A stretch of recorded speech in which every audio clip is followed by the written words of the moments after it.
রাহুল বন্দ্যোপাধ্যায়ের আকস্মিক মৃত্যু আর এই আবহেই বন্ধ হয়ে যাচ্ছে ভোলে বাবা পার করেগা সিরিয়াল।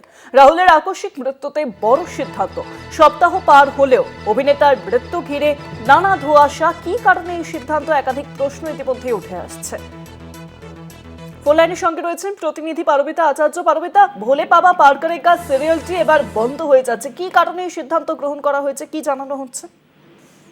দেখো, মুখোপাধ্যায়ের প্রযোজনা সংস্থা ম্যাজিক মোমেন্টের ভোলে বাবা পার করেগা ধারাবাহিকের দ্বিতীয় অংশের শুটিংই করছিলেন রাহুল অরুণোদয় বন্দ্যোপাধ্যায়। তারপরই আকস্মিক দুর্ঘটনা, এবং যেমনটা আমরা জানতে পেরেছি গতকাল থেকে মুভিটোন স্টুডিওয় ভোলে বাবা পার করেগা সিজন 3 এর শুটিং শুরু করেছিলেন লীলা গঙ্গোপাধ্যায়ের প্রযোজনা সংস্থা, এবং সেখানে কোনো মিডিয়াকেই ঢুকতে দেওয়া হয়নি। এবং বর্ণালী চক্রবর্তী বলে এক অভিনেত্রীকে আমরা দেখতেও পাই, কিন্তু আজ প্রযোজনা সংস্থা থেকে স্পষ্ট জানিয়ে দেওয়া হয় যে বন্ধ হয়ে যাচ্ছে ভোলে বাবা পার করেগা, আর এই ধারাবাহিক দেখা যাবে না স্টার জলসার পর্দায়। রাহুলের আকস্মিক চলে যাওয়াতেই এরকম সিদ্ধান্ত নিয়েছে প্রযোজনা সংস্থা লীলা গঙ্গোপাধ্যায়। শুভাঙ্গী, অনেক ধন্যবাদ তোমায়। পারবিতা ফোন লাইনের সঙ্গে ছিলেন প্রতিনিধি পারবিতা আচার্য।